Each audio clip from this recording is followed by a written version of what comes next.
Have you ever felt the pressure to always be available just to prove you matter? To constantly say yes, even when your energy is drained, your mind is foggy, and your soul is quietly screaming for space?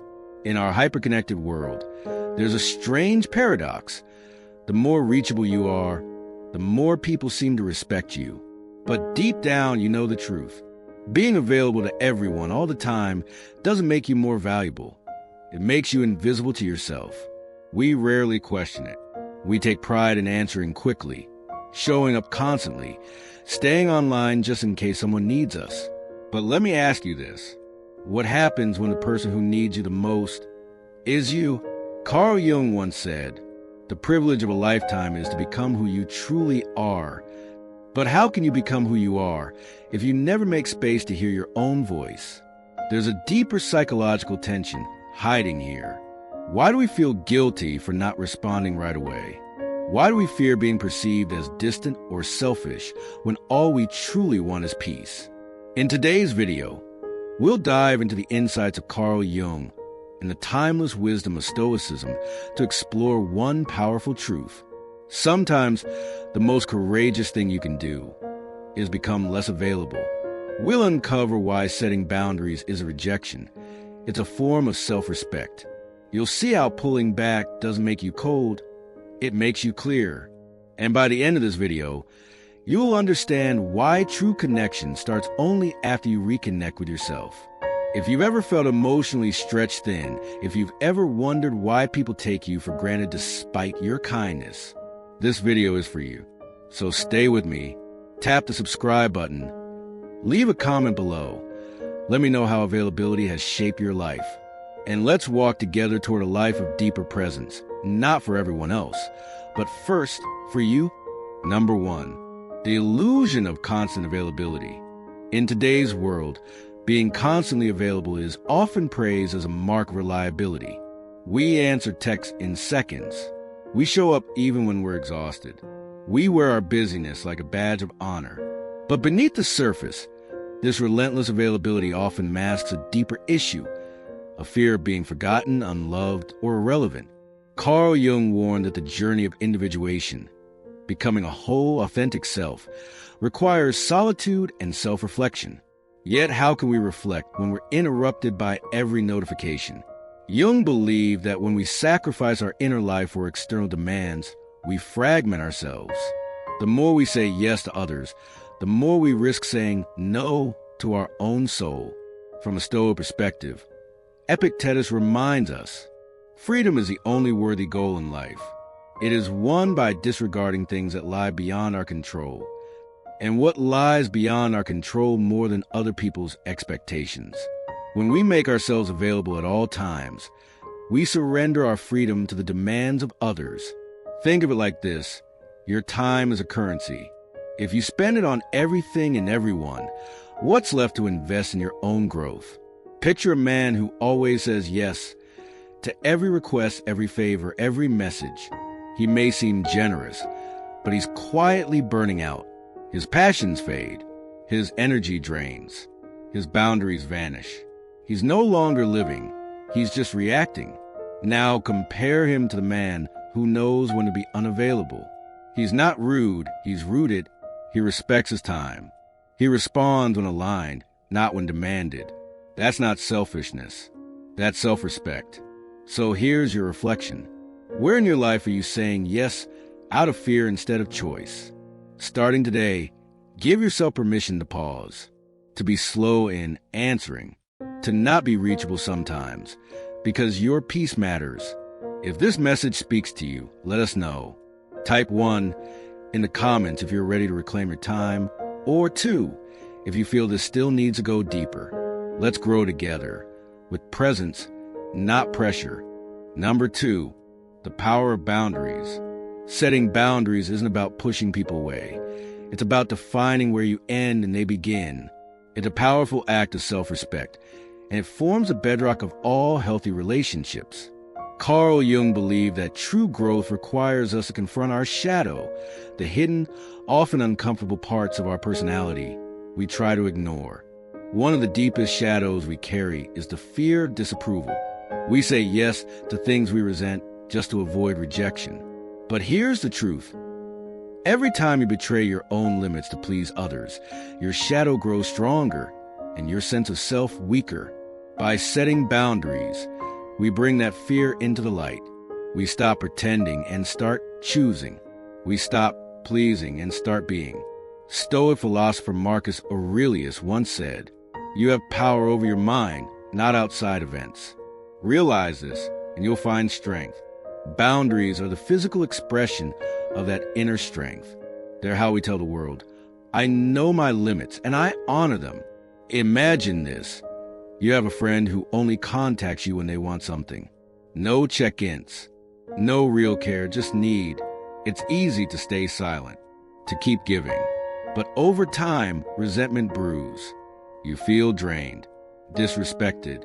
Now imagine calmly saying, I value our friendship, but I need mutual effort, not just one-sided needs. That's a boundary. It's not cruel, it's clarity. And with it, you give the other person the opportunity to grow too. Psychologist Viktor Frankl wrote, between stimulus and response, there is a space. In that space lies our power to choose our response. Boundaries are created in that space, where you pause, breathe, and act from self-awareness instead of guilt or fear. So ask yourself, where in your life are you tolerating too much and speaking up too little? Protecting your peace doesn't make you unkind. It makes you authentic. It makes you free. If this truth resonates, let us know. Type 1 in the comments if you're ready to set healthier boundaries, or 2 if this needs more clarity. You deserve relationships built on respect, not exhaustion. Choose to draw the line with love and with strength. Number 3, transformation through self-awareness. When you stop being constantly available, something powerful happens. You create space. Not just physical space in your schedule, but psychological space for reflection, inner work, and transformation. This shift is at the heart of both Carl Jung's psychological teachings and Stoic philosophy. Jung once said, until you make the unconscious conscious, it will direct your life and you will call it fate. Most of us run on autopilot, reacting to demands, trying to please others, chasing external validation. But when we pause, when we step back, we begin to notice our own patterns. Why do I always say yes? Why do I fear disapproval? That's when true change begins, not by fixing the world outside, but by understanding the world within. From a Stoic point of view, this pause is a form of discipline. Epictetus taught that we must know what depends on us and what does not. If your time, emotions, and identity are always controlled by others' expectations, you're living outside your own center. Transformation starts when you reclaim that center. Think of Sarah, a mid-level manager who never declined extra work because she feared being seen as uncommitted. Over time, she became exhausted, losing sight of her creative dreams. One day, she stepped back and asked herself a simple question: whose life am I building? That awareness pushed her to set limits, and slowly, she began writing again. Her energy returned, not from rest alone, but from living in alignment with her deeper self. This transformation from external approval to internal fulfillment is a milestone on the journey toward individuation. It's not selfish, it's self-respect. Marcus Aurelius wrote, "The soul becomes dyed with the color of its thoughts." When your thoughts are no longer shaped by the noise of the outside world, but by purpose and clarity, your entire life begins to change. To apply this today, reflect on one area where you're saying yes out of fear, reclaim it, and to help us grow this channel. If this message resonated with you, type 1 in the comments. If not, type 2 so we know how to improve. Your feedback shapes this journey. Number 4, the impact on relationships. Reducing your availability doesn't mean withdrawing from others. It means showing up more intentionally and authentically. In a world obsessed with instant replies and constant connection, choosing to be selectively available is a radical act of self-respect and relational clarity. Carl Jung once said, the meeting of two personalities is like the contact of two chemical substances. If there is any reaction, both are transformed. But for this transformation to occur, both individuals must be present, not just physically, but mentally and emotionally. Constant presence can actually dilute that authenticity. When we're always on, we often sacrifice depth for frequency. From a Stoic perspective, quality relationships are not about attachment. They're about mutual growth. Seneca advised, associate with people who are likely to improve you. If we're constantly available out of fear of disappointing others or being left behind, we enter relationships rooted in anxiety, not virtue. But when we show up from a grounded place, when we're fully ourselves, then connection becomes meaningful, not obligatory. Take the example of Alex and Mia. Alex used to text Mia every hour, checking in constantly. Over time, their conversations lost depth. When Alex began setting healthy boundaries, taking time for solitude, pursuing his passions, something shifted. Their connection didn't weaken. It deepened. Instead of endless updates, they began sharing reflections, dreams, meaningful silence. Their relationship became rooted in presence, not performance. This is a heart of mature connection. Two individuals growing separately, yet choosing each other daily, not from neediness, but from respect. Marcus Aurelius reminds us, be tolerant with others and strict with yourself. This doesn't mean isolating yourself. It means cultivating your own inner life so you can meet others with clarity, not confusion. To bring this into your life today, ask yourself, am I showing up out of habit or out of intention? If this insight brought value to your relationships, type 1 in the comments. If it didn't land for you, type 2 so we can improve our content together. Let's build this journey on truth, growth, and connection. Number 5, embracing the change. Change rarely feels easy, especially when it involves shifting long-held habits in how we show up for others. But discomfort is often the birthplace of transformation. As Carl Jung stated, there is no coming to consciousness without pain. Growth demands that we face what is unfamiliar and even unsettling. Jung's concept of anhedromia, the emergence of the opposite, describes how when we go too far in one direction, the psyche naturally pushes us back toward balance. If you live your life being overly available to others, prioritizing their needs at the cost of your own, then withdrawing into solitude and self-reflection isn't selfish. It's corrective. It's the soul's way of restoring inner equilibrium. From a Stoic perspective, change is not something to resist, but something to embrace. Marcus Aurelius wrote, observe constantly that all things take place by change. The universe is change. Our life is what our thoughts make it. In this light, resisting change is resisting nature itself. Imagine someone like Sarah, who spent years being the emotional caretaker for her family and friends. She answered every late-night call, said yes to every request, and slowly lost touch with her own dreams. When she finally started saying no, took weekend for herself, and leaned into quiet solitude, some people pulled away, but those who truly cared respected her growth. And for the first time, Sarah felt free, not guilty. That is the essence of this message. Change may cost you comfort, but it pays you back with clarity. As Viktor Frankl put it, when we are no longer able to change a situation, we are challenged to change ourselves. Embracing change isn't abandoning who you are. It's uncovering who you were meant to become.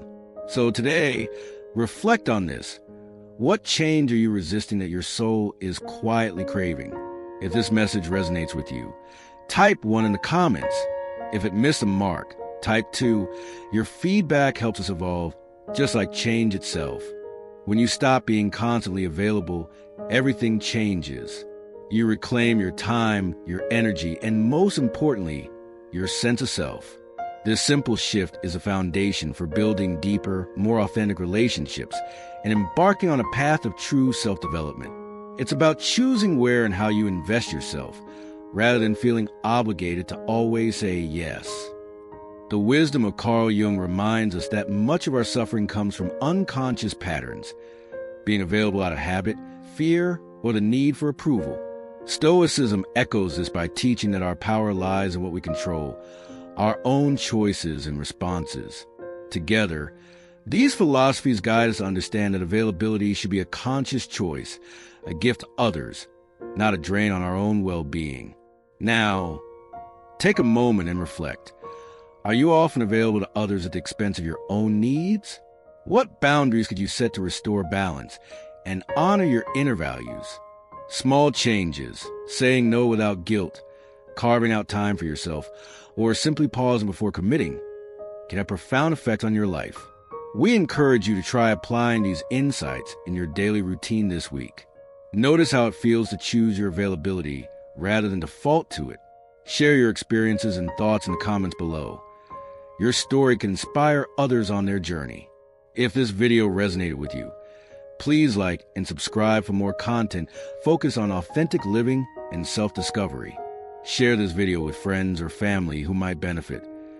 It's time we all learn to honor ourselves as much as we honor others. And if you want to connect with like-minded people, join our community where we support each other's growth every day. Remember, you have the power to reclaim your life by simply choosing when and how you show up. Start today.